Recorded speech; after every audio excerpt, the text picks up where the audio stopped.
Le mamar qu'on va étudier, c'est un mamar qui a été dit en 77. En fait, c'est pendant la période où le rabbi était tombé malade avec sa crise cardiaque, pendant Simchat Torah. Et donc, pendant une longue période jusqu'à Rosh Chodesh qui se lève, où il a retrouvé la santé, il faisait les sichot et les mamarim dans son bureau. Et donc ça, c'est un mamar qu'il a dit dans son bureau, à la sortie du Shabbat, Parashat Noach. Donc il est basé sur un verset de Shir HaShirim. C'est un verset fondamental qui est souvent repris par tous les Rebbeim pendant la Parashat Noach, qui dit que des eaux nombreuses ne sont pas capables d'éteindre l'amour, et les fleuves ne sont pas capables de les noyer. Donc c'est un verset que, en fait, le mamar d'origine, c'est le mamar d'Admor Zaken, dans le Torah Or. Après, tous les Rebbeim, par la suite, ils ont repris les mêmes notions du mamar avec leur propre langage, leurs propres mots, avec leur propre développement. Et donc, et on voit ça dans les mamarim de nos maîtres, chez même Rabim, que ces eaux nombreuses-là, dont parle le roi Shlomo dans Shir HaShirim, font référence à toutes les pensées qui nous perturbent de la Parnassa, et toutes les pensées concernant le sujet de ce monde. Dans le sens que le verset nous dit que c'est Maïm Rabim, ces eaux qui sont nombreuses, c'est toutes ces pensées que l'homme peut avoir, que j'ai du mal à gagner ma vie, pour gagner ma vie, il faut que je fasse ci, il faut que je fasse ça, c'est compliqué, etc. Donc tout ce que on voit ça dans notre quotidien. Et que on semblerait qu'on pourrait se dire, et même on le voit ça dans notre vie, on pourrait se dire, ça nous empêche de bien mettre notre tête d'étudier la Torah, ça nous empêche de bien pratiquer Torah Mizot, ça nous empêche de vraiment créer une vraie proximité avec Dieu, parce que ça nous perturbe, tout ce qui concerne la Parnassa. Veim kolze, malgré cela, lo yochlu lechavot et ahavam se teret yesh bechol nefesh mi-Israël, malgré toutes ces pensées qui nous perturbent, ça ne pourra jamais éteindre l'amour caché qui se trouve dans l'âme de chacun d'entre nous. Alors là, il dit ahavam et se teret, l'amour caché. Parce que l'Admor Zaken explique bien dans le Torah Or, qu'en réalité l'amour, dans le Tanya, on explique qu'il y a différentes catégories d'amour. Il y a l'amour naturel, qu'on a reçu d'héritage d'Avraham, Yitzhak, Yaakov, qui existe dans le cœur de chaque juif. Et tout le travail, c'est de le dévoiler. Maintenant, il y a d'autres catégories d'amour qui, elles, justement, consistent à créer cet amour par des réflexions. On réfléchit sur la grandeur de Dieu, en étudiant la Torah, on développe de l'amour pour Dieu. Là, on ne parle pas de cet amour-là, parce que l'amour qui est produit par l'homme est susceptible d'être fragilisé par les pensées étrangères de la Parnassa, etc., qui nous perturbent. C'est-à-dire que les inquiétudes concernant la Parnassa peuvent affaiblir l'amour créé par l'homme. Mais l'amour naturel qu'on a reçu d'héritage d'Avraham, Yitzhak, Yaakov, qui nous provient de Dieu, par la présence de notre âme en nous-mêmes, ça, aucune pensée de Parnassa ne peuvent l'effacer et l'éteindre. Venarot les shtefua, et même les fleuves ne peuvent le noyer. C'est quoi les fleuves? Shegam kasha marshavotanal, hemmatridot bioter, que même si ces pensées-là nous perturbent énormément. Atchen meshotetot bimrutsa, betmidut bli eseklal, au point que ces pensées-là ne s'arrêtent jamais. Comme des fleuves qui sont tout le temps en mouvement. Pas comme de l'eau de mer, l'océan qui cale. Des fleuves qui sont tout le temps en mouvement, à l'image de ces pensées-là, que quelqu'un, il pense à sa Parnassa du matin au soir, jusqu'à quand il rentre chez lui, même dans ses rêves, il pense à ça. Il est tout le temps perturbé par gagner plus, comment gagner, comment résoudre les problèmes de Parnassa. Même si la personne arrive dans cette situation, où ses pensées ne s'arrêtent jamais, mais comme, lo ishtefua le'ava, ça ne pourra jamais noyer cet amour, velo yochlu lechavotay ne pourra même pas l'éteindre. Parce que le verset nous dit quoi? Le verset nous dit, Maïm rabim yochlu lechavot, et ahava, ces eaux nombreuses ne pourront pas éteindre cet amour, venarot ishtefua, et les fleuves ne pourront pas les noyer. L'Admor Zaken dans le Torah précise bien que c'est pas seulement Maïm rabim, que c'est pas seulement les eaux nombreuses lorsqu'elles sont calmes, mais juste des pensées, de temps en temps sur la Parnassa, ça ne peut pas éteindre l'amour. Mais même les pensées qui nous perturbent énormément, qui sont tout le temps dans notre tête et qu'on n'arrive même pas à s'en séparer, et on pourrait se dire, ça a un impact sur l'amour que j'ai pour Dieu, bien même ça non. L'amour qu'on a pour Akadosh Baruch Hu, qui existe dans notre Neshama de façon naturelle, elle est impénétrable, elle reste intacte et ne peut jamais être influencée, fragilisée par une quelconque pensée concernant la Parnassa, des inquiétudes, des peurs. Donc ça, c'est ce que nous dit le Rabbi, basé sur ce que nous disent tous les Rebbeim concernant ce verset-là. Alors évidemment, ce verset fait allusion au Maboul. Pour quelle raison l'Admor Zaken parle de ça pendant la paracha de Noach? Parce que, en réalité, l'Admor Zaken analyse ce qui s'est passé. Il y a eu le Maboul. Pour quelle raison? Parce que l'humanité s'est mal comportée. Le problème, c'est que si tout le but, c'était d'éradiquer l'humanité, parce qu'ils se sont mal comportés, je pense que Dieu, il a pas mal de moyens pour éradiquer l'humanité. Il n'avait pas besoin de passer par toutes ces eaux-là, par ouvrir les robinets célestes, les robinets de la terre, etc., que ça dure une grande pluie, 40 jours et 40 nuits, etc. Ça a duré plus d'1 an. Franchement, Dieu est capable, en un claquement de doigts, de faire disparaître l'humanité. Qu'est-ce que Dieu avait besoin de passer par le Maboul? Alors, l'Admor Zaken expliquait que si Dieu l'est passé par ça, c'est qu'en réalité, c'est pour nous indiquer que le but véritable n'était pas d'éradiquer l'humanité, le but véritable était de purifier le monde, à l'image d'un mikvé. De la même manière qu'un homme, pour pouvoir se purifier de son impureté, il se trempe dans un mikvé, qui a une quantité, un volume de 40 CA. Pareil, Dieu, il a fait pleuvoir un Maboul pendant 40 jours, à l'image de ces 40 CA de volume, pour purifier le monde. Si le but était d'éradiquer l'humanité, ça sent une seconde pour Dieu. Mais comme le but était de purifier le monde, alors il est passé par l'outil de l'eau. Donc on voit que un outil qui extérieurement paraît négatif avait un but positif. Eh bien, l'Admor Zaken dit exactement pareil pour les pensées étrangères de la Parnassa. Le fait qu'un homme soit perturbé par sa Parnassa, extérieurement, on pourrait se dire, quelqu'un qui est dans son travail, H24, il pense à ça tout le temps, il va s'éloigner de Dieu. C'est destructeur. Comme le baboul. Non. Ces pensées-là ne pourront pas éteindre l'amour pour Dieu. C'est pas destructeur. Et comme on va voir dans le Mamar, bien au contraire. Ça va être utile. De le sens que le fait d'être perturbé pour sa parnassa va permettre au juif de devenir un meilleur juif. Ce qui est complètement l'inverse de ce qu'on pourrait penser. Et même dans le Mahamar, dans Torah Or, l'Admor Zaken explique là-bas que, à travers toute l'explication qu'il donne, de l'apport d'avoir des pensées qui nous perturbent de la parnassa, il conclut son Mahamar en parlant de la valeur d'une prière de quelqu'un qui travaille, qui est plus élevée que la prière de quelqu'un qui est tout le temps dans les yeshivas. C'est ce qu'explique l'Admor Zaken. C'est pas ce qu'il va expliquer ici le rabbi, mais l'idée c'est ça. Bête. Donc là maintenant le rabbi s'intéresse sur le terme employé par l'Admor Zaken. L'Admor Zaken parle de tardot parnassa, les occupations de la parnassa. On pourrait se dire parnassa. La parnassa elle-même pourrait perturber, et donc vient le Mahamar de Maïm Rabim, ces eaux nombreuses qui font référence à la parnassa, n'effacent pas l'amour. Pourquoi parler de tardot parnassa? Les occupations de la parnassa, le fait d'être perturbé. Pourquoi aller jusque-là? Et Nekechi, c'est marqué dans un verset de la Torah, dans Teilim, Yegia kapecha kitochal, les efforts de ta main t'amènera la nourriture. C'est ça qui va te nourrir. Veradou a dit basé, on connaissait quoi l'explication qui est donnée par nos maîtres. Yegia kapecha davka. Avalo yegia tamoar valev. Qu'est-ce qui va te permettre de te nourrir? Les efforts de tes mains et non pas de ton cerveau, de ton cœur. Dans le sens que, d'après la Torah, lorsqu'un homme travaille, il doit y mettre que ses mains. On ne doit utiliser que la partie la plus superficielle de notre être pour le travail. La partie la plus profonde qui est notre cerveau, nos capacités intellectuelles, et notre cœur, nos capacités émotionnelles, ça, comme on va le voir, a priori doit être réservé pour Torah et Mitzvot. Mais quand on met notre travail, qui est nécessaire, on doit subvenir à nos besoins, comme on va le voir.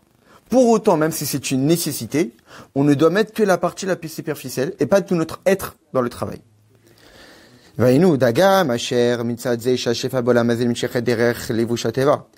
Ça veut dire quoi? Que même si l'influence qui arrive dans ce monde physique et matériel ne passe que par un habit naturel, ça veut dire que pour subvenir à nos besoins, on ne vit pas par miracle. Dieu a construit ce monde de manière à ce que l'homme a besoin de travailler pour subvenir à ses besoins pour vivre. Ça tombe pas du ciel. On a besoin de travailler. Un homme doit faire un acte pour que la bracha, pour que l'influence divine puisse s'habiller à travers cet acte-là.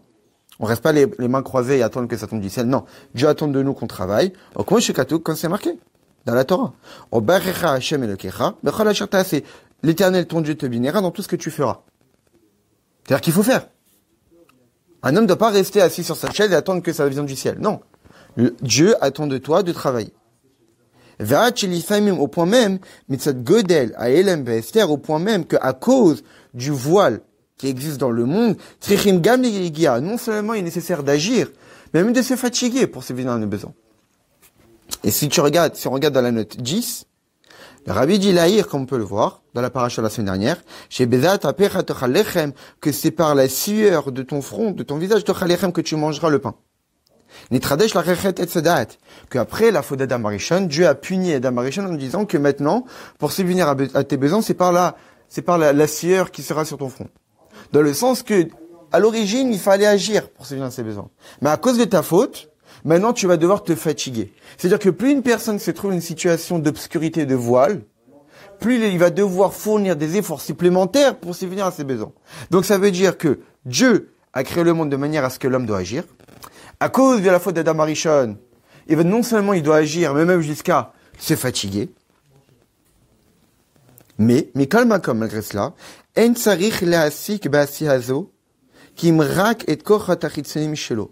Lorsqu'on doit travailler, on ne doit employer que nos forces les plus extérieures de notre être. Et Gia Kapecha, les efforts de tes mains. Les mains, c'est un outil d'extérieur. C'est pas le cerveau, c'est pas le cœur, mais un outil d'extérieur. Kapaim, aval lo et kochat apnimim vanaalim, mais pas les forces profondes et les plus élevées chez Bémoire Velev qui se trouvent dans le cerveau, dans le cœur. Pourquoi? Parce que ces forces-là doivent être sanctifiées, réservées pour servir à Kadosh Baruch Hu. Chez Zeu Tachlil Briato, parce que c'est la raison pour laquelle on a été créé. On a été créé pour servir Dieu. Ani Nivrachil et Leshamesh et Koni, je n'ai été créé pour servir mon Créateur. Donc ça veut dire que tout mon être ne doit être réservé que pour Dieu. Mais puisque Dieu a créé le monde de manière à ce que la parnassa tombe pas du ciel, même si ça fait rien de Dieu, pour autant on doit faire un effort, alors je dois faire un effort, mais en utilisant uniquement la partie la superficielle de mon être. Et pas mettre toute ma tête, toute ma vie. Vagam, shmikivan shashefa mitalem ou mistater bilvusha teva. Sarich, lishtamesh gam bisichlo tserechaesek, et même si c'est vrai qu'en plus, que si l'influence est d'autant plus voilée, d'autant plus cachée, jusqu'à qu'elle doit emprunter les voies de la nature, jusqu'à même utiliser sa tête, on voit bien que encore plus aujourd'hui où on a des métiers, on doit utiliser même notre tête et pas juste notre corps. Même des métiers qui nécessitent d'utiliser sa tête, la réflexion, on ne doit utiliser notre réflexion que ce qui est nécessaire pour la réalisation du projet de l'acte. Mais peut utiliser une capacité intellectuelle au point de faire des efforts intellectuels, des réflexions profondes et des stratégies. Peut-être qu'on doit réfléchir, mais pas jusqu'à se casser la tête, jusqu'à que ça nous perturbe énormément.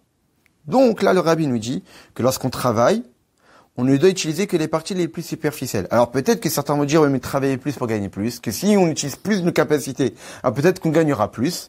C'est pas vrai. La Torah nous dit quoi? Que c'est la bracha de Dieu qui nous enrichit. C'est pas le travail qu'on effectue. Le travail qu'on effectue n'est juste un moyen. Mais qu'est-ce qui nous enrichit? C'est la bracha de Dieu qui s'exprime à l'intérieur. Alors peut-être qu'on pourrait se dire, si le travail que j'effectue, mes efforts, c'est le Kéli, peut-être que plus le Kéli est grand, plus la bracha va pouvoir rentrer. Donc ça veut dire que plus je travaille, plus je mets d'efforts, plus je me fatigue, plus j'aurai des brachas de Dieu. Pas du tout. Le travail n'est qu'un habit pour la bracha de Dieu. Et non pas que le travail que j'ai est la source de ma parnassa.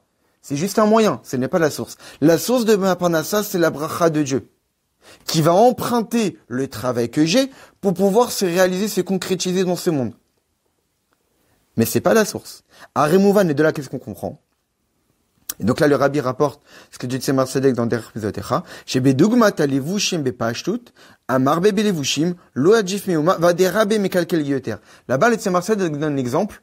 Il parle en réalité de tout le fonctionnement de la parnassa quand il parle de la misa du Metzora.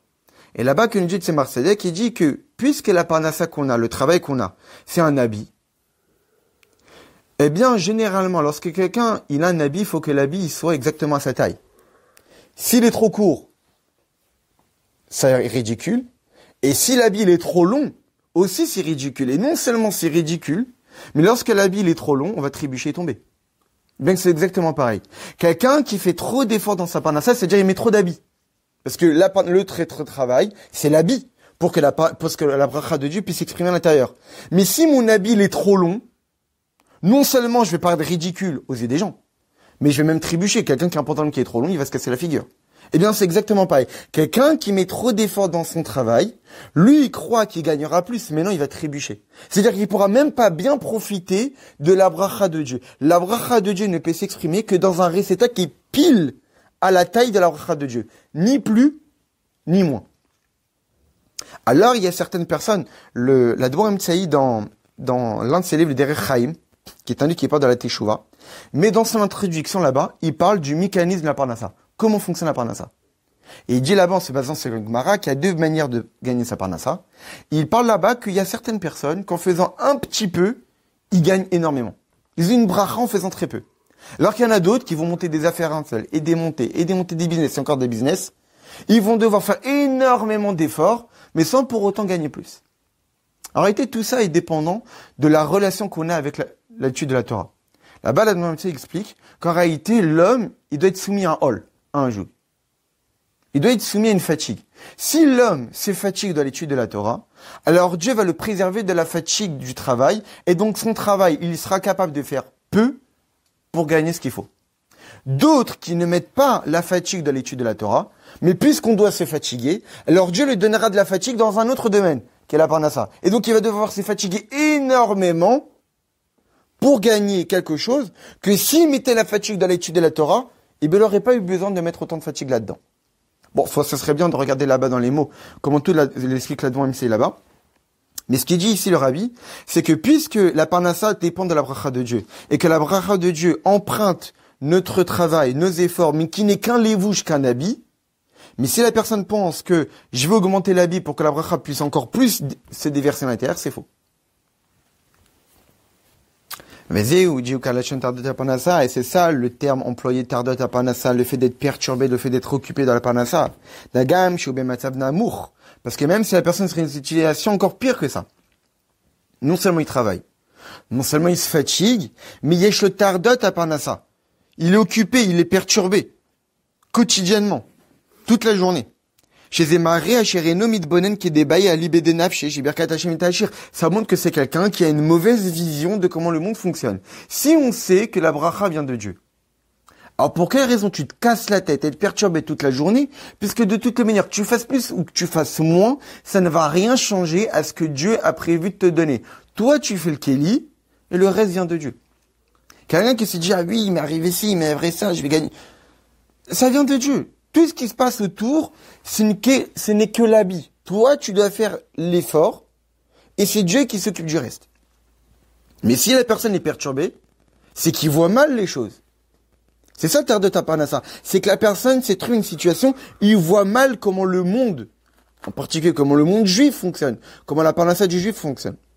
Mais malgré cela, il n'est qu'à matar de telou, lo yochlu lechavot, chaz veshalom et tavam suteret shebechol echad vecham Israël.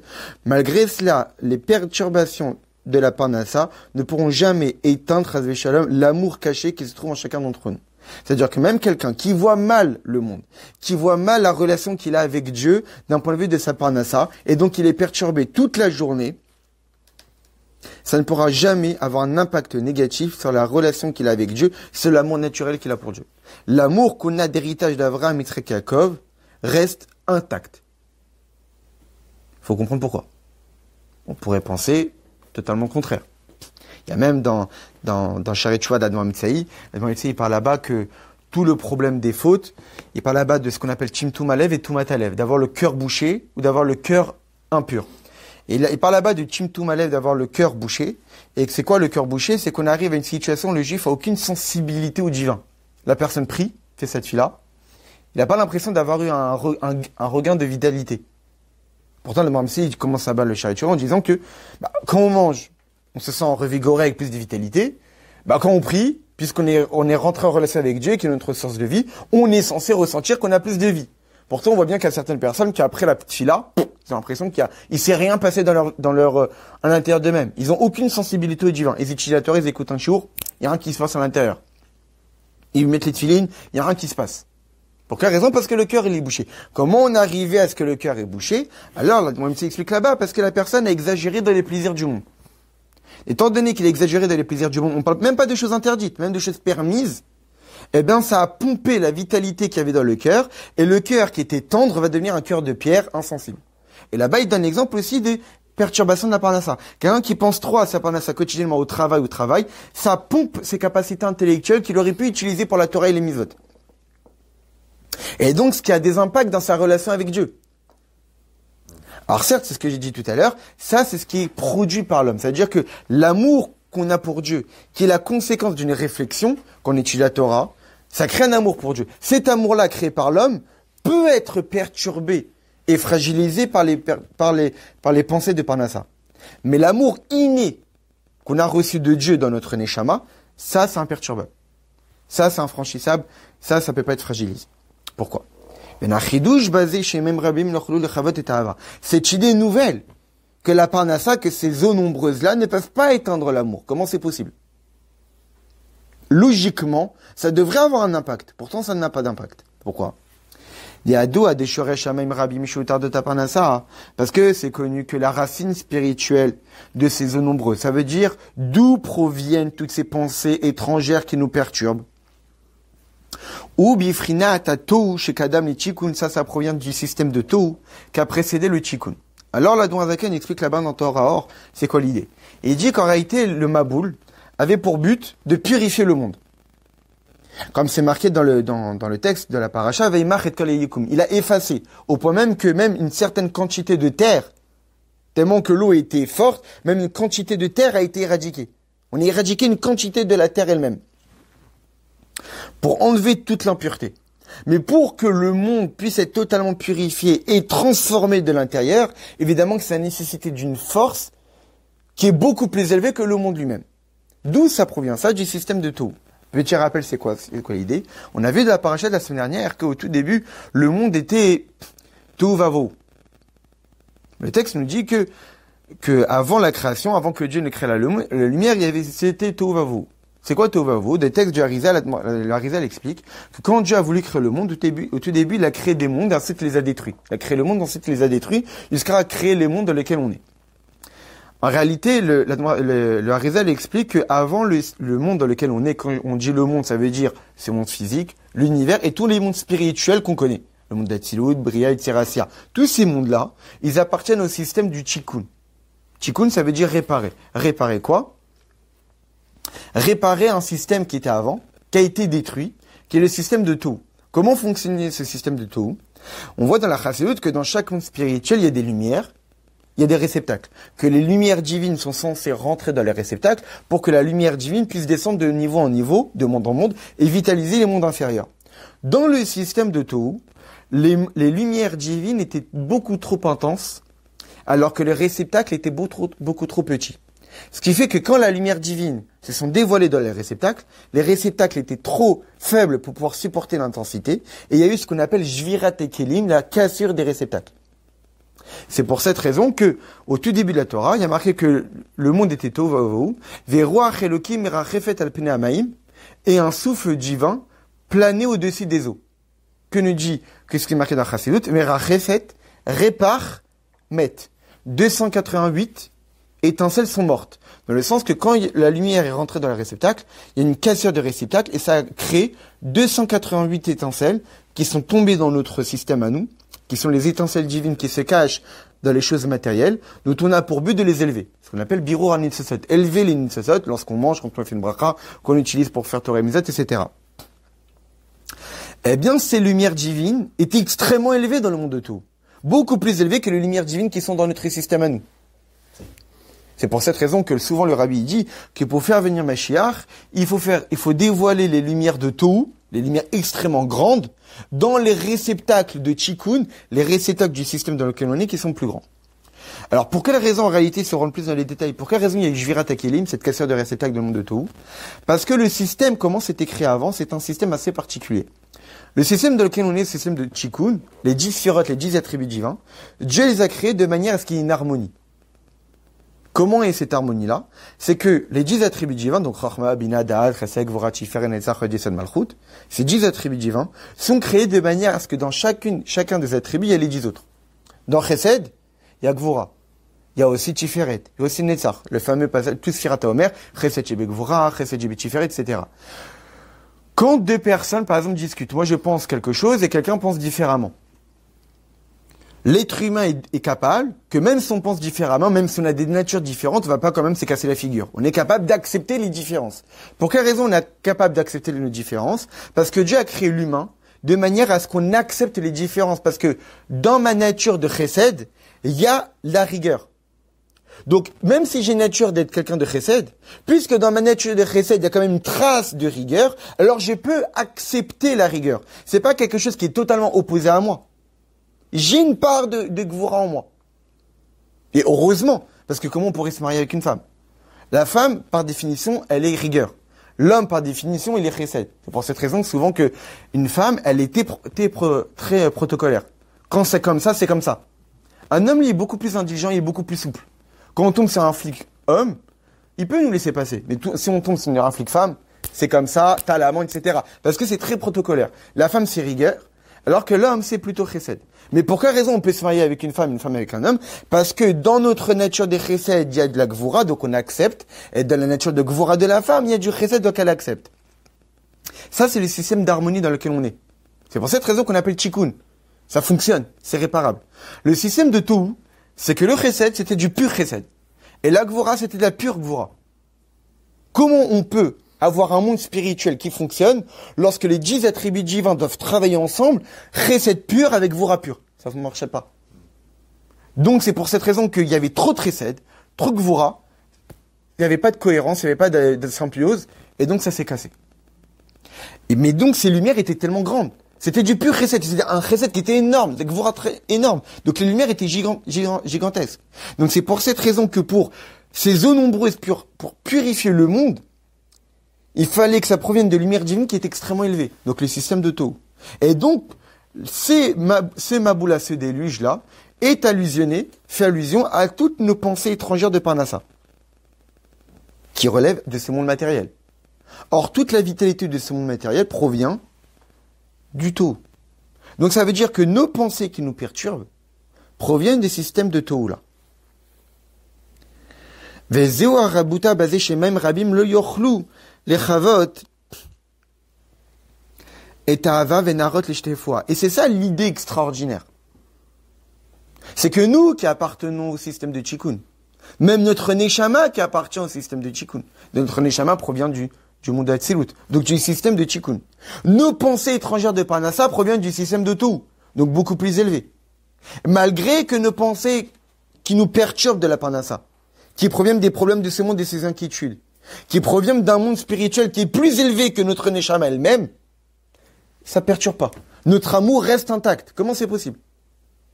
C'est un chidouche. Pourquoi? Dagam, chez Shoresh, Amaim Rabim Vanarot, ou Bifrenatato, chez Kadam Lichikun, Shoresh Nefesh Elokit, que même s'il est vrai que nos pensées étrangères de Parnassa, etc., ces eaux nombreuses, proviennent du système de Tohu, qui a précédé le Tikkun, donc qui est encore plus élevé que la source spirituelle de notre âme divine. Mais kalmakom, malgré cela, lo yochlu le chavot chazve shalom et ta'ava chez benefesh elokit, elles ne pourront jamais éteindre, chazve shalom, l'amour qui existe dans notre âme divine. Donc là, le rabbi a intensifié la question. Donc même d'un point de vue de la source spirituelle, les perturbations de la parnassa, c'est plus élevé que notre âme divine elle-même. Alors comment c'est possible? Vatam la zehu. Pour quelle raison? Que Moshe Katuv lifneze. Ça, il faut regarder le verset juste avant Maim Rabim. Qu'est-ce qui est marqué juste avant Maim Rabim? Reshpe a reshpe esh alevetka. Que ces traits correspondent à des traits de feu d'une flamme divine. Chez Shoresh Aneshama Va'ava Mesuteret. Sheba, ou Be'atzmut Orensof, chez les Malaga Mifrinatato. Parce que notre Neshama, même si son apparition, elle est apparue dans le monde de Hatzilut, donc dans le système de Tikkun, mais la source spirituelle de notre Neshama provient de l'essence de la lumière infinie de Dieu, qui était là avant que tout n'existe. La Neshama d'un juif ne fait qu'un avec Dieu, qui a tout précédé, même avant le système de Tohu. Donc, puisque notre Neshama, sa source spirituelle, provient de Dieu lui-même, qui a précédé le monde de Tohu, le monde de Dieu, qui a tout précédé, donc c'est tout à fait normal que même les pensées étrangères de la parnassa qui créent des inquiétudes, du stress, etc., ça ne pourra jamais porter préjudice à cet amour naturel qui existe dans notre Neshama. Parce que notre Neshama provient d'un monde encore plus élevé. C'est un peu ce que dit le Rabbi Rachab dans Kontra Soumayan, que là-bas il pose la question par rapport à ce que comment en réalité on peut vaincre notre Yetzer Hara. Il dit là-bas pourtant c'est bizarre. Le Yetzer Hara il est là depuis la naissance. Le Yetzer Hara Tov n'apparaît qu'à partir de la Bar Mitzvah. Donc notre Yetzer Hara il s'est installé pendant 13 ans. Il a habitué la personne à avoir des mauvais comportements, des mauvaises pensées, des mauvais désirs, etc. C'est pour cette raison que le Yetzer Hara est comparé à un Meler Xiluzaken, à un vieux roi fou. Pourquoi vieux? Parce qu'il était là avant le Yetzer Hara Tov. Et ensuite arrive le Yetzer Hara Tov à 13 ans. Comment on peut demander à quelqu'un qui va vaincre le Yetzer Hara, qui était là depuis 13 ans, qui s'est installé? Il y a des habitudes qui se sont installées. Il y a des mauvais désirs qui se sont installés. Comment tout d'un coup le Yetzer Hara Tov va pouvoir vaincre le Yetzer Hara? Alors, surtout que le Yetzer Hara, lui, il provient l'âme animale qui se trouve en nous, provient du monde de Tohu. Alors que notre âme divine provient du système de Tikkun. Alors, en réalité, on répond parce qu'en réalité, notre âme divine ne fait qu'un avec Akadosh Baruch Hu. Et comment on peut vaincre le Yetzer Hara uniquement avec l'aide d'Akadosh Baruch Hu. Dans le sens que c'est exactement ce qui est dit ici. Étant donné que notre Neshama ne fait qu'un avec l'essence même d'Akadosh Baruch Hu, alors jamais le système de Tohu, qui est les pensées étrangères de la Parnassa, ne pourront porter préjudice à cet amour. Chez Shoresh, Ahava, chez Benefesh, on continue. Chez Shoresh Ahava Shebenefesh Elokit, ou Bifrinat Shalevetka Kemoshik Shura Vegnuza Begachelet. Parce qu'en réalité, la source spirituelle de l'amour qui se trouve dans notre âme divine relève d'un feu divin qui est lié et caché à Dieu comme dans des braises. Ou le malayoté encore plus que cela, Kemoshe Bifrinat Sour, comme c'est dans le rocher. Dans la Chassidut, souvent on compare trois choses. Le feu, des braises et le silex. Il y a le feu qui existe. Il y a les braises où le feu est caché à l'intérieur et il suffit de souffler pour que le feu revienne. Et le silex, on ne voit pas le feu. Et pour faire apparaître le feu, il faut frapper. Ce qui veut expliquer ici le Rabbi, c'est qu'en réalité, nous, on pourrait dire, on parle de Maïm Rabim, des eaux nombreuses. Et on parle d'un amour flamboyant. Par définition, l'eau étant le feu. Pour quelle raison les pensées de Parnassa, qui sont comparées à l'eau, ne peuvent pas éteindre l'amour de Dieu qui est comparé au feu? Par définition, l'eau étant le feu. Alors, ce que veut dire ici le Rabbi, c'est parce que le feu dont on parle est un feu d'une toute autre nature. Ce n'est pas un feu qui peut être éteint par l'eau. C'est un feu qui est comme du feu qui n'est pas visible, qui peut être éteint par de l'eau, mais comme du feu qui est dans les braises, plus caché. Donc c'est difficile d'éteindre. Et le Rabbi va encore même plus. C'est comme du feu qui est dans le tsour, dans le rocher lui-même. Prenons des braises, il y a du feu à l'intérieur, on met de l'eau. Si on met énormément d'eau, les braises s'éteignent, on ne peut plus les rallumer. Même si on souffle, le feu est éteint. Mais si on a un rocher, même si on le mouille énormément, je frotte avec un autre rocher, le feu, il apparaît encore. C'est-à-dire que le feu est toujours présent. La capacité que le silex a de créer du feu lorsqu'on le frotte est toujours présent, est toujours possible, même si on a trempé ce rocher-là dans l'eau. Et c'est exactement pareil. Le feu d'amour qui existe dans l'âme divine est tellement puissant que n'importe quelle pensée étrangère de la Parnassa ne pourront jamais l'éteindre, à l'image de la capacité de créer du feu qui se trouve dans le rocher, que même si ce rocher-là, il est trempé, il suffit de le frotter avec un autre rocher, le feu peut toujours réapparaître. Chez Sham ou Shoresh Neshama, là-bas se trouve la racine de la Neshama, comme ça marqué dans l'écoute Torah. Mais Pirou Shakatou, lorsqu'il explique là-bas, va voir Tashuv el Elokim Eshanetana, et le souffle reviendra vers Dieu qui lui a donné, chez Prinat Elokim ou Prinat Suranal. Donc, dans l'écoute Torah, là-bas, on parle de la valeur de la Teshuva, on va en parler. Que, en réalité, là, notre Neshama relève de l'essence même de Dieu. Très bien. Donc là, le Rabbi nous a expliqué pour quelles raisons les pensées étrangères ne peuvent pas éteindre l'amour. Non, le Rabbi, il continue encore plus. Que non seulement les pensées de la Parnassa, les occupations, le fait d'être perturbé par la Parnassa, ne peuvent pas éteindre l'amour qui existe dans notre Neshama, mais non seulement ça. c'est même utile. Là, un juif qui, malheureusement, a des pensées qui le perturbent dans sa vie à cause de sa parnassa, non seulement ça n'aura pas à être préjudiciable pour lui d'un point de vue spirituel, mais ça va même l'aider dans sa avodat Hashem. Comment? Que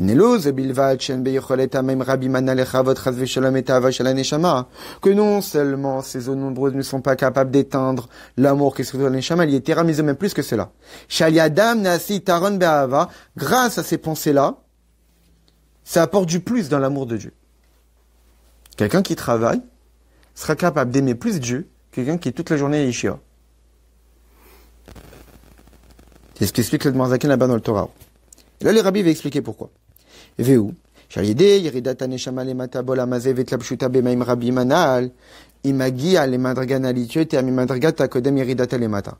que lorsque la neshama est descendue ici-bas dans ce monde et s'est habillée dans ces occupations-là de la parnassa, elle est capable d'arriver à un niveau tellement élevé, beaucoup plus élevé que ce qu'elle était avant de descendre. Comme on sait très bien que Yerida Shitzarech Chalia, que toute chute est pour amener une élévation. Si Dieu a amené la neshama dans ce monde, physique et matériel, avec le mal, avec les fautes, etc., dans un corps grossier, etc., c'est forcément pour que la neshama puisse atteindre un niveau qu'elle était incapable d'atteindre avant de descendre.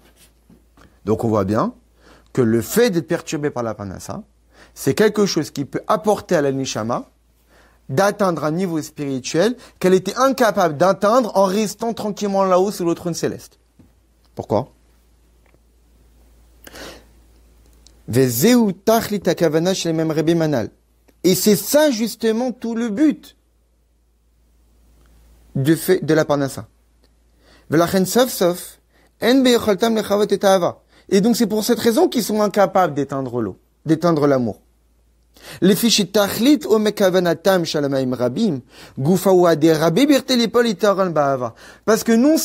qu'en réalité, tout le but d'être perturbé, occupé par ça, c'est d'apporter un surplus d'amour. Et là, il faut regarder la note 32. Qu'est-ce que le rabbi dit dans la note 32? Pas rien. Ouais. Vaïnou. Qu'est-ce qu'on avait dit juste avant? On avait dit que non seulement le fait que ces eaux nombreuses ne peuvent pas éteindre l'amour, ça relève de la source de la neshama. La neshama est tellement élevée qu'elle est capable de surpasser les eaux nombreuses. Là, le rabbi rajoute. Et la gamme en réalité, la raison pour laquelle ça peut pas éteindre, c'est pas parce que la neshama est trop élevée, c'est parce que les eaux elles-mêmes ont pour but d'intensifier le feu. Le travail lui-même a pour but d'intensifier le feu. C'est pas que le travail est opposé à l'amour de Dieu. C'est que le travail a pour but d'intensifier l'amour de Dieu. Donc, puisqu'il a pour but d'intensifier l'amour de Dieu, il peut pas éteindre le feu. Il est là pour l'attiser, il est là pour l'augmenter. Alors, comment? Alors, le rabbi va expliquer comment, mais dans une sikha, dans le premier chelek de l'écouter sikhot, là-bas, le rabbi explique. C'est parce qu'en réalité, lorsque quelqu'un, il est perturbé par sa parnassa, qu'est-ce qu'il y a? Il prend conscience qu'il a du mal à maîtriser sa vie. Il a du mal. Il se sent incapable, il se sent démuni. Il sent qu'il y a des choses qui le dépassent. J'aimerais gagner plus, mais j'arrive pas, j'ai des problèmes, etc. Donc il se sent dépassé. Donc qu'est-ce que ça crée? Du bitoul. Ça crée un sentiment de se sentir rabaissé. De sentir que je suis pas si capable de tout. Je sens qu'il y a des choses qui me dépassent. Donc le fait d'être perturbé par la parnassa permet à l'homme d'obtenir un plus grand bitoul. Et ce plus grand bitoul-là, ce sentiment de se sentir inférieur, va être un outil pour le service de Dieu. Parce que plus je me sens, moins j'ai d'ego, moins j'ai d'orgueil, plus j'ai de l'humilité, et donc plus je servirai mieux à Kadosh Baruch Hu. Donc on voit bien ô combien le fait d'être perturbé dans la parnassa est un outil pour mieux servir à Kadosh Baruch Hu. C'est pas ce que le rabbi va expliquer dans le Mama, mais c'est ce que le rabbi explique dans la Sikha. On a appris le crochet. Alors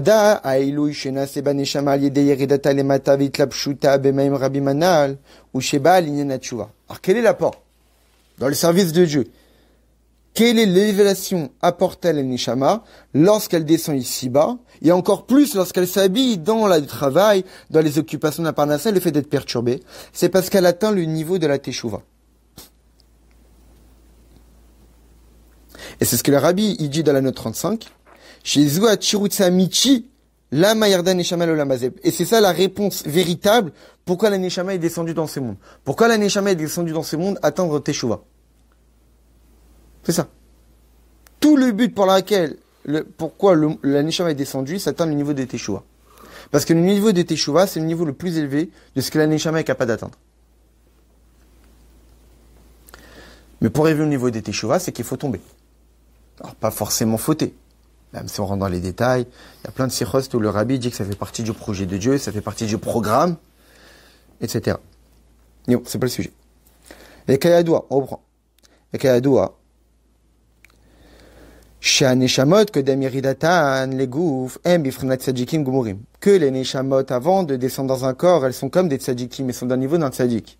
Parfait. Une neshama avant de descendre, elle est parfaite. Elle est dans le spirituel, sur le trône céleste, comme un tzadik. Un tzadik qui ne vit que pour le spirituel, que pour la connaissance de Dieu, etc. Vaïtaron, shenase baem alidé ridatan begouf, ou shenasim bifrina balit tshuva. La neshama, qu'est-ce qu'on lui apporte en descendant dans le corps? C'est que la neshama devient un bal tshuva. Avant de descendre, la neshama était comme un tzadik. Mais en descendant dans le corps, elle devient un bal tshuva. Asher bemakom, she balit tshuva omdin, tzadikim gmurim enam omdim. Comme c'est connu que là où se trouve un Baal Teshuvah, un tzadik gamour total ne peut pas se tenir. Il a rabbi de rajouter, les teramiso non seulement ne se tiennent pas, ils ne peuvent même pas se tenir. Ils sont même pas capables d'atteindre ce niveau-là. Quand on dit qu'un tzadik ne se tient pas, c'est-à-dire que peut-être qu'il a le potentiel mais il le fait pas. Non. Un tzadik, dans sa stature de tzadik, d'un point de vue de comment il vit sa vie, il ne peut pas atteindre le niveau d'un Baal Teshuvah. C'est au-delà de ses capacités. Et c'est la raison pour laquelle la neshama est descendue ici-bas. Kinyan Teshuvah, parce que la Teshuvah, agam shena la verot davka.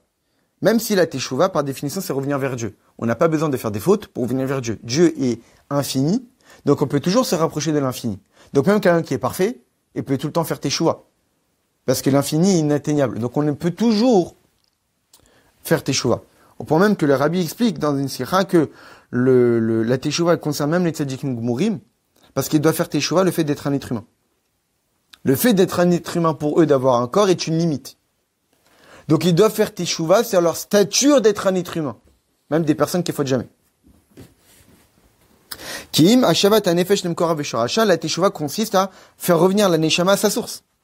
Et donc la Teshuvah concerne tout le monde. Et c'est pour cette raison que la Teshuvah est extrêmement élevée. Mais quand est-ce qu'on parle de retour? Lorsqu'on n'est pas à l'endroit d'origine. On va pas dire à quelqu'un reviens lorsqu'il est déjà à la maison. On dit à quelqu'un reviens lorsqu'il n'est plus à l'endroit d'origine. Donc, comment la Neshama peut atteindre la Teshuvah lorsqu'elle n'est plus à son endroit d'origine? Donc, elle est descendue dans ce monde. Là, on peut parler qu'elle revient à sa source. L'esprit de Dieu est revenu vers sa source. Et puisqu'un Baal Teshuvah est beaucoup plus élevé qu'un tzadik,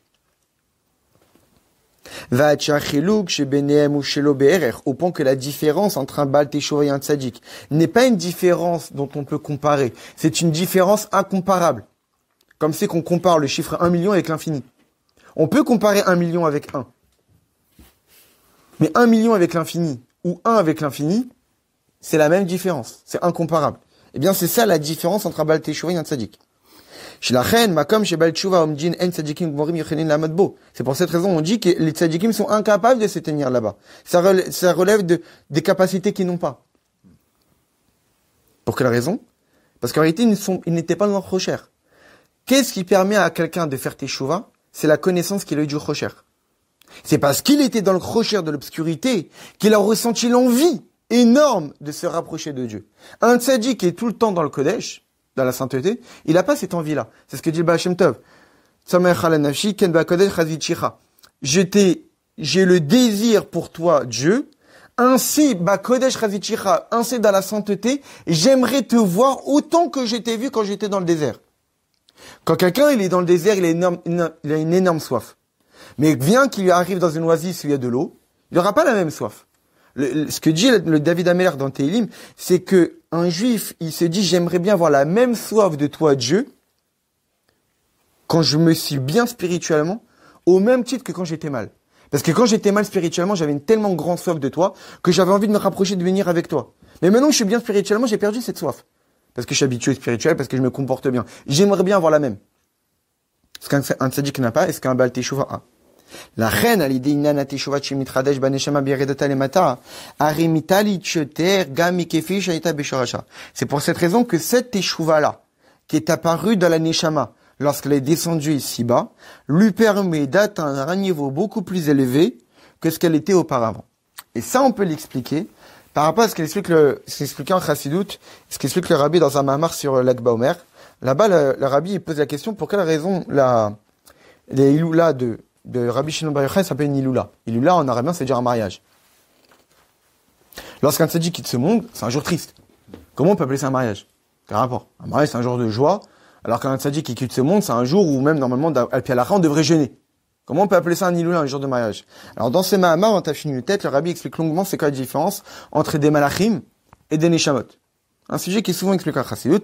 Les malachim sont appelés omjim, des êtres qui se tiennent, alors que des neshamot sont appelés malachim, des êtres qui avancent. Un ange qui a une stature spirituelle, mais cette stature spirituelle, il va la garder à vie. Il y a des anges de bonté, il y a des anges de rigueur. Un ange de bonté, il va tout le temps servir Dieu que par amour. Il sera incapable de craindre Dieu. Un ange de rigueur, il sera capable de servir Dieu uniquement par la crainte et pas par l'amour. Ça veut dire que ce sont des êtres spirituels qui ne peuvent servir Dieu que d'une seule manière. Ils ne peuvent pas changer. Et le niveau spirituel qu'ils ont, ils vont rester le même à vie. Ils ne peuvent pas augmenter de niveau. Une neshama, elle peut servir Dieu par bonté, par rigueur, par tiferet. Et elle a un niveau, mais elle peut atteindre d'autres niveaux. Elle a un certain niveau, ensuite augmenter le niveau spirituel, encore augmenter. Une neshama, elle peut tout le temps augmenter. C'est la différence entre les anges et les neshamot. Et les rabbis de continuer à expliquer. Il explique là-bas qu'en réalité, les neshamot, quand est-ce qu'elles deviennent des malachim? Quand est-ce que les neshamot deviennent des êtres capables d'avancer spirituellement? Lorsqu'elles descendent dans un corps. Parce que les neshamot, avant de descendre, elles étaient comme des anges, statiques. Et les neshamot, avant de descendre dans ce monde, elles sont statiques, elles ne peuvent pas avancer spirituellement. Elles n'ont qu'une seule manière de servir Dieu, et elles ne peuvent pas changer de niveau. Quand est-ce que la neshama est capable de changer de niveau et de se rapprocher d'autant plus de Dieu? Donc de faire teshuva, d'augmenter de niveau, de se rapprocher d'autant plus de l'infini, lorsqu'elle descend dans un corps. Le Rabbi donne un exemple du mariage. C'est quoi le mariage? L'union entre un homme et une femme. Un homme tout seul, il reste un homme, limité.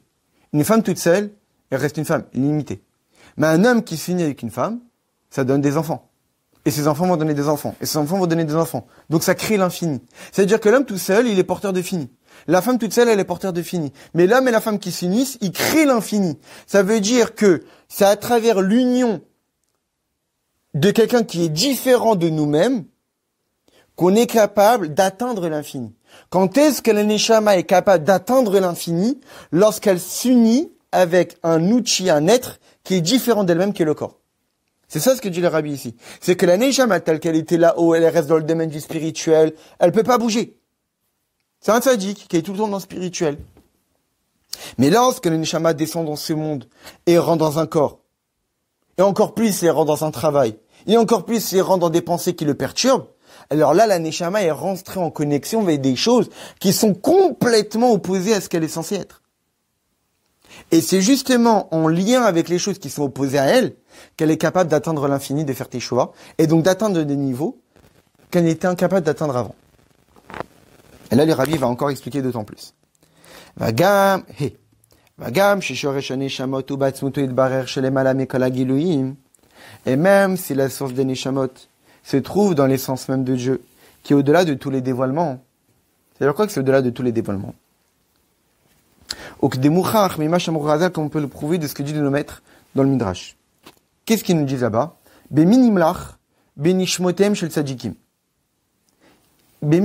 Qui a poussé Dieu à vouloir créer le monde? Qu'est-ce qui a permis à Dieu de trancher, de décider, allez, je crée le monde? Le Midrash nous dit Nishmotem c'est Tzadikim, c'est le Nishama des Béni Israël.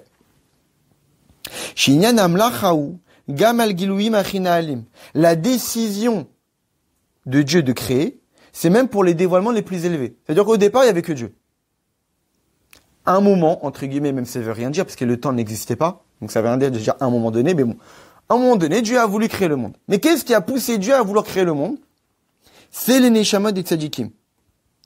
Mikivan, entre parenthèses, là le rabbi ce qu'il dit, c'est très intéressant. Mikivan Shemberatsan Velobecha Chaz Veshalom. On l'avait étudié ça dans sa merveille l'année dernière. Parce que chez Dieu, tout est volonté et n'est pas nécessité. Le Rabbi Rachab explique dans sa merveille là-bas, il explique parce que nous, les êtres humains, toutes les créatures, on a été créés par quelqu'un. Lorsqu'on est créé par quelqu'un, c'est qu'il nous a créés d'une certaine manière. Puisqu'il nous a créés d'une certaine manière, c'est qu'on est obligé de se comporter en fonction de la manière dont on a été créé. Dieu a créé l'être humain avec le besoin de manger. Manger n'est pas une volonté chez l'homme. On est obligé, c'est une nécessité. Je peux pas me dire vouloir manger ou pas manger. T'es obligé de manger. T'as été créé comme ça. Chez Dieu, il n'y a rien qui est obligatoire. Parce que Dieu a été créé par personne. Donc il n'y a personne qui n'est pas obligé Dieu à se comporter d'une certaine manière. Donc tout chez Dieu est volonté. C'est-à-dire Dieu n'était pas obligé de créer le monde. Il fallait que Dieu ait la volonté de créer le monde. Maintenant, qui a poussé Dieu à vouloir créer le monde? Qu'est-ce qui a fait en sorte que Dieu décide de créer le monde? C'est les Neshamot des Tzadikim, c'est les Neshamot des Béni Israël. Comment? Que puisque ce sont les Neshamot qui ont poussé Dieu à créer le monde, c'est-à-dire que les Neshamot sont de là, au-dessus de tout ce qui existe, de tous les dévoilements divins, sont au-dessus de Tohu, sont au-dessus de Tikkun, sont au-dessus d'Atsilut Brit Sarasia, sont au-dessus de tout. Nous, les Neshamot, on est au-dessus de tout. Alors, Mikol Makom, Shayach Lomar Shalidat Shuva Nasid Ben Aliyah Gam Legaba Derga Shayeb Sharashan. Si les Neshamot ne font qu'un avec Dieu, si les Neshamot sont au-delà de tout, alors comment les Neshamot en descendant ici-bas, elles peuvent avoir quelque chose de nouveau qu'il n'y avait pas avant? Mais on ne peut pas avoir de nouveau quelque chose dans ce monde si les Neshamot ont précédé tout. Les Neshamot étaient avant même tout. Si les Neshamot ont tout précédé, alors comment quelque chose de nouveau peut apparaître dans ce monde qui n'existait pas avant, sachant que ce sont les Neshamot qui ont permis que tout soit créé? Comment le monde qui a été créé par les Neshamot peut apporter quelque chose aux Neshamot? C'est pas possible. Ça veut dire que moi, je crée quelque chose, ce quelque chose que je crée va m'apporter quelque chose que je n'avais pas. Mais si je l'ai créé, c'est que je l'avais.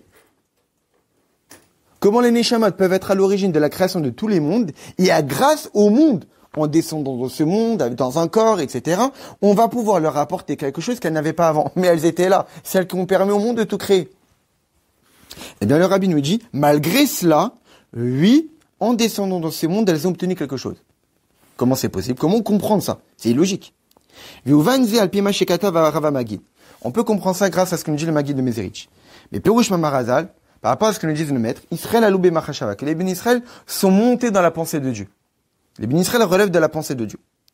Comment il explique là-bas le Maguid? Shokemashal Adam, Sheesh Luben, comme un homme qui a un fils. Des gammes que Shaaben avar mikeneged panav alach meito. Et ce fils-là n'est plus en face de son père. Il a quitté la maison, il n'est plus en face de lui. Im kolze, malgré ça, que le fils n'est plus en face du père, nirkeka tsura shelaben de marshava shelaav. L'aspect du fils, elle est gravée dans la tête du père. Le père peut penser à son fils. Le père peut imaginer son fils dans sa tête. Le père peut voir son fils dans sa tête, même s'il n'est pas présent. On peut tous penser à quelqu'un qu'on a déjà connu.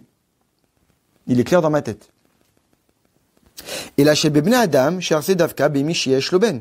Quand est-ce qu'on peut dire que quelqu'un qui a l'image de son enfant dans sa tête, lorsqu'il a déjà vu son enfant, mais quelqu'un qui n'a pas encore vu son enfant, quelqu'un qui n'a pas encore d'enfant, il peut pas imaginer à quoi ressemble son enfant s'il n'a pas encore vu. C'est comme ça que fonctionnent les êtres humains. Aval etzel Hashem itbarer shayach ze lomar av kodem shinivru Israël ayal naket soratam bemarshava. Mais pour Dieu, qui est passé, présent, futur en même temps, Dieu peut savoir à quoi ressemblent les bénis Israël avant même de créer les bénis Israël. Nous, je peux pas savoir à quoi va ressembler, je sais pas, Ezrat Hashem, mon troisième enfant. Je peux pas penser ça. Je suis un être humain, je suis limité. Il faut que je le voie d'abord, et ensuite, même s'il n'est pas devant moi, je sais à quoi il ressemble. Dieu, c'est pas comme ça. Dieu, il peut savoir à quoi ressemble quelque chose dans sa tête, même si la chose n'a pas encore été créée. C'est pour quelle raison le Maguide de Mizrahi dit ça? Par rapport au verset qu'on a vu dans la semaine dernière. La semaine dernière, il y a marqué que l'homme a été créé, que l'homme a été créé à l'image de Dieu. Ça veut dire que Dieu, il avait l'image de l'homme dans sa tête et ensuite il a créé. Mais comment tu peux créer quelque chose? Comment on peut penser à quelqu'un qui est pas encore là? Parce que Dieu, il est passé, présent, futur en même temps. Parce que Dieu, il savait déjà à quoi l'homme allait ressembler avant de le créer. Et donc, il l'a créé comme ça. Donc, c'est pour cette raison qu'on peut dire que l'homme a été créé à l'image de Dieu. Mais comment l'homme, il peut être créé à l'image de quelque chose, sachant qu'il n'existait pas encore? Ouais, mais Dieu, il peut tout faire. Alors que nous, les êtres humains, on est limités. On est limité dans le temps. Donc, je ne peux pas imaginer quelqu'un s'il n'était pas encore en face de moi. Très bien. Et c'est ça l'idée que Israël a loubé machashava. Que les Béni Israël sont montés dans la pensée de Dieu. Les Béni Israël étaient déjà dans la pensée de Dieu avant même d'être créés. Parce que pour Dieu, passé et futur, c'est pareil. Là, pour Dieu, il est avec Abraham Avinu. Et là, pour Dieu, il est avec le Mashiach. Pour Dieu, passé, présent, futur, c'est pareil. Il n'est pas limité au temps, il est au-delà du temps. Nous, pour nous, c'est inimaginable. Pour nous, on est dans le présent. Le passé, c'est le passé. Et le futur, c'est le futur. Mais pour Dieu, tout est pareil. Mais qu'il y a deux biperouge, mais minime là. C'est l'explication. Par qui a fait décider Dieu?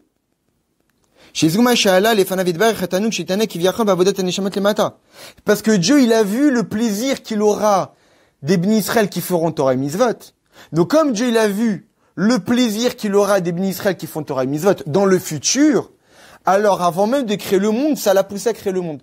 C'est-à-dire qu'est-ce qui a poussé Dieu à créer le monde? Ce qu'il a vu dans le futur. C'est pour cette raison qu'on dit, qu'est-ce qui a fait décider Dieu? Qu'est-ce qui a fait vouloir Dieu de créer le monde? C'est qu'il a vu qu'en créant le monde, il y aura les Béni Israël qui font Torah et Mitzvot, il aura du plaisir de cela. Donc comme il a vu qu'il aura du plaisir des Béni Israël qui feront Torah et Mitzvot, alors il a créé le monde. C'est pour cette raison qu'on dit que ce sont les Neshamot qui ont poussé Dieu à créer le monde.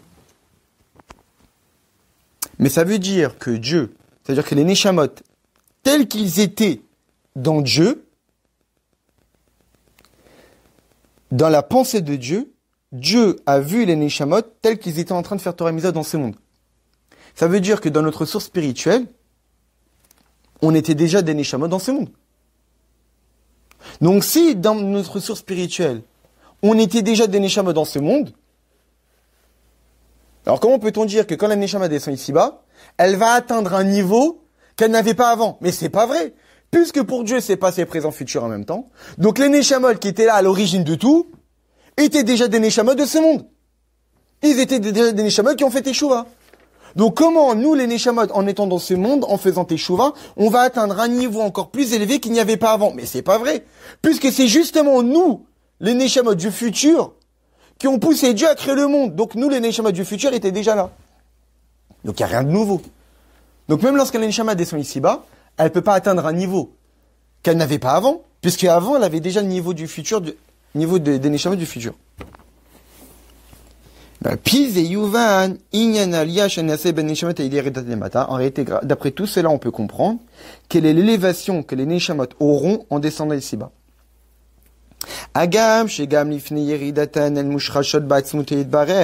Même si c'est vrai qu'avant de descendre ici-bas, elles étaient déjà enracinées dans l'essence même de Dieu. Car ça, qu'on dit que les Neshamot étaient dans l'essence même de Dieu,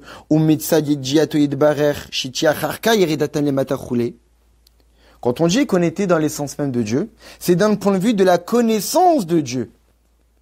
Mais après, on est descendu ici-bas. Et là, on a réalisé la raison de la création du monde. Et là, il faut regarder la note 47. Et là, on comprend qu'est-ce que ça veut dire que la Neshama va revenir au niveau de Dieu qu'il a donné. En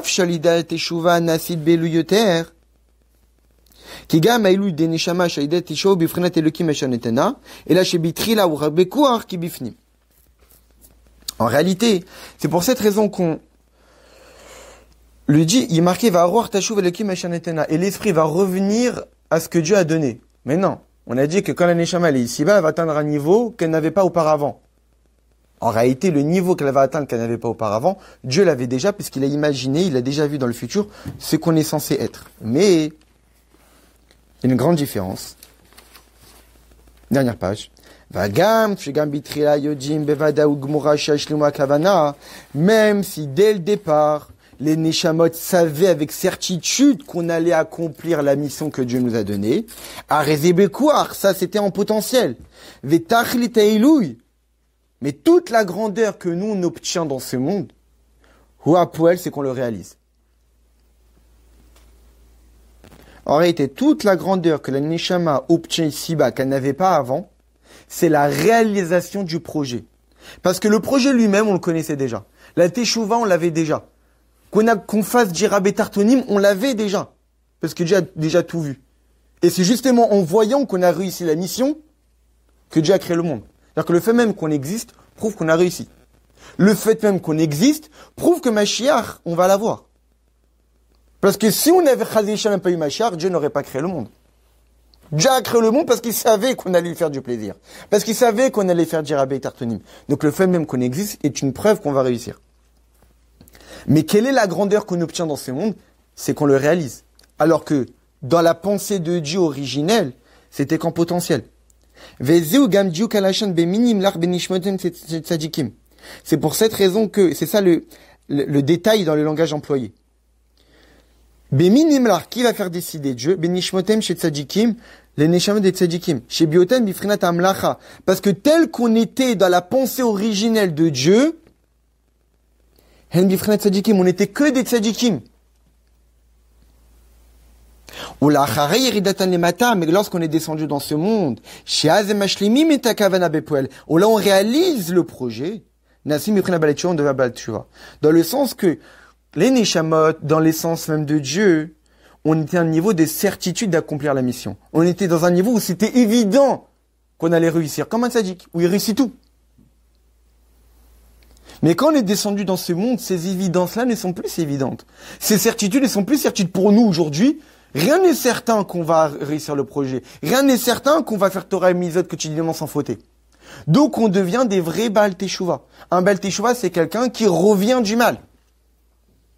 Donc c'est ça en réalité la grandeur qu'on obtient dans ce monde. C'est que même si, à l'origine, on avait déjà toutes les forces, à l'origine, on avait déjà toutes les l'élévation spirituelle qu'on obtient dans ce monde, mais elle n'était que dans un état de potentiel. Mais lorsqu'un Neshama descend dans ce monde, dans un corps physique et matériel, avec toutes les perturbations de la Parnassa, etc., l'homme arrive à vraiment réaliser le projet, malgré tous les embûches qu'on a. Et on devient des vrais Baal Teshuvah. Parce que malgré l'obscurité, ça nous pousse à intensifier notre relation avec Dieu. Vav. Yesh le kajerze imien de Yaakov alach ledarko.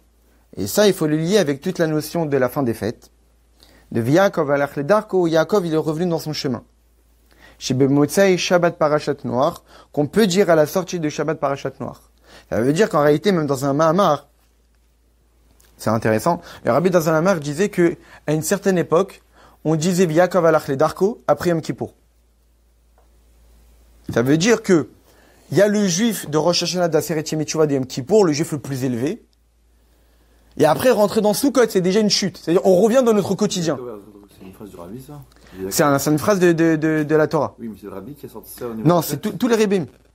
Ah, c'est depuis le. En réalité, à l'époque du Rabbi Maharash, on disait ça à la sortie de Yom Kippour. Et après, c'était après Sukkot. Et après, c'était après Simchat Torah.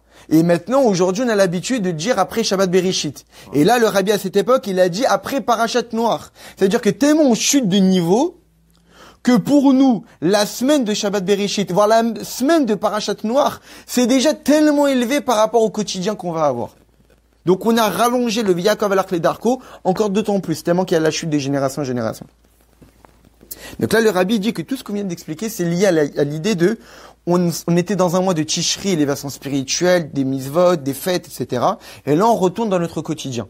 Mais tous ces mamars qu'on vient de dire, c'est lié à cette notion. Dagam, shalach chodesh Tishri, olech ledarko binyana reshut obav dindechol. Que même après le mois de Tishri, on est revenu dans notre quotidien. dans nos habitudes, dans notre travail, dans les choses profanes, va de l'éprinat même rabbi manal, jusqu'à même revenir avec notre travail qui nous perturbe, avec nos problèmes de parnassa, etc. Mais comme allié des goufa, ou mitaliyoter. Malgré cela, grâce justement à ces travails et à ces pensées qui pourraient nous perturber, si la personne est concernée par des pensées qui perturbent, il peut encore s'élever. Il s'élève d'autant plus. Chez Nassib Bifrinat Me'aler, il devient quelqu'un qui avance. C'est ça, Yaakov alach les darko. C'est pas Yaakov, il revient à son quotidien, à son train-train quotidien. Non. Dans son darko, sa voie quotidienne, son travail va lui permettre d'être alach. Yaakov alach les darko. Là, Yaakov, il va avancer grâce à son travail. Ça veut dire que le Yaakov qui était dans les fêtes, il avançait pas. Parce qu'il était que dans le spirituel. De qui était comme un tzaddik. Le vrai juif qui avance, qui est capable d'atteindre un niveau beaucoup plus élevé que sa neshama avant de descendre ici-bas, c'est le Yaakov qui retourne dans son travail. Et là, Yaakov, il avance. Et lorsqu'un juif sait ça, le fait que de revenir dans notre vie quotidienne, dans notre travail, dans les choses profanes, on n'est plus dans les fêtes. Le fait de se dire que ça va nous permettre de nous élever, ça va nous permettre de le faire avec joie. Parce que généralement, on a un peu la rasra, la rama, après les fêtes, de se dire, allez, maintenant, les prochaines fêtes, c'est Pessah. Allez, si on est gentil, c'est Hanouka. Allez, si on est gentil, c'est peut-être Kislev. On a tout le mois de Rejvan, avec le froid, etc. C'est un peu rasratique. Mais le fait de se dire que non, là, tu vas rentrer dans une vraie vie juive. Là, tu vas vraiment t'élever. Rosh Hashanah, qui pourra s'être Tchouva, Sukkot, Simchat Torah, tout ça. Ok, c'était du potentiel. Mais ça, c'est pas ça, le vrai juif qui s'élève. Le vrai juif qui s'élève, c'est dans le travail.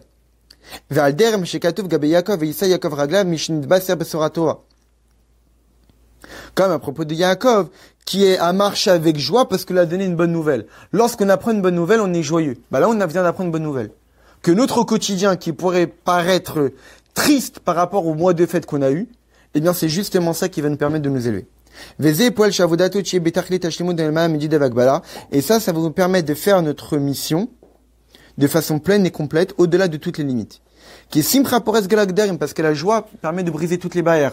Maintenant qu'on sait que ça nous permet de nous élever, alors on va le faire avec joie. Et puisqu'on le fait avec joie, alors on va le faire en dépassant nos capacités au-delà de toutes les limites. Et par le fait qu'on accomplit notre mission. Dans les trois voies de Torah, Avoda Gimlut Rasadim, de l'étude de la Torah, de la Tfila et des Mitzvot qui correspondent aux trois fils de Noach, Cham, Sham et Yafet. Dans Chassidut, on explique que les trois fils de Noach correspondent aux trois couleurs de l'arc-en-ciel. Et que ces trois couleurs de l'arc-en-ciel correspondent aux trois piliers de Torah, Avoda Gimlut Rasadim. Et donc c'est pour cette raison qu'après le déluge, on sort de la Teva avec les trois fils. Ou comme le Rabbi l'a souvent dit, Anayevelt, un nouveau monde est devant nous. Noach, il a vu un nouveau monde, complètement nouveau. Eh bien, on sort des fêtes et on rentre dans un nouveau monde avec ces trois fils, Chem, Sham et Yafet, qui sont Torah, Avoda et Gimlut Rasadim, qu'on va devoir les effectuer, de façon complète, avec joie et enthousiasme, et par le fait qu'on accomplit tout ça avec joie, alors Dieu va nous donner la bracha dans tout ce qu'on a besoin. Dans les trois sujets qui sont les enfants, la santé et la parnassa. De façon complète, avec joie et enthousiasme, que ce soit spirituellement ou matériellement, et spirituel et matériel en même temps.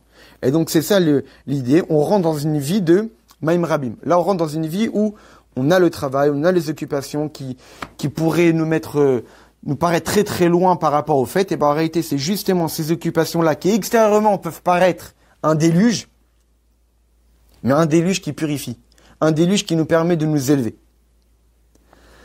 Parce que, justement, plus on est dans le Chosher, mais le Chosher est un outil pour se rapprocher d'autant plus d'Akadosh Baruch Hu. C'est ce que la Dmorazaken, ce que j'ai dit tout à l'heure au tout début, c'est ce que la Dmorazaken dit dans Torah. Or, que la Tfila des Baal et Essek, la Tfila de ceux qui travaillent, est une Tfila qui est beaucoup plus élevée que la Tfila que ceux qui sont toute la journée à Yeshiva. Parce que vu que nous, on connaît le Chosher, Alors une soif de la Gdusha. Quelqu'un qui est toute la journée en train d'étudier, on va lui parler d'étudier, bon, il est habitué. Mais quelqu'un qui est dans le travail toute la journée, on lui donne la possibilité d'étudier, il va courir à aller étudier parce qu'il a envie de sortir de cette rasera du travail toute la journée qu'il a éloigné de la Torah et des mitzvot.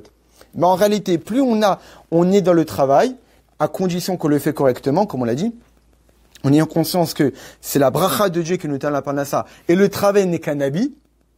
Mais si malheureusement le juif il comprend pas ça, et il croit que c'est tout son travail qui va lui permettre d'avoir la parnassa, et comme il croit ça, il va penser au travail matin, midi, soir parce qu'il pense que c'est ça sa source. Malgré cela, ça va lui permettre par la suite de devenir un juif meilleur, parce qu'il va être tellement perturbé qu'il aura une soif de liberté, une soif de quelque chose qui va le rassurer, qui est Torah et Mizot, et donc ça va lui permettre de faire Teshuva et atteindre un niveau que le Neshama n'avait pas avant de descendre ici-bas.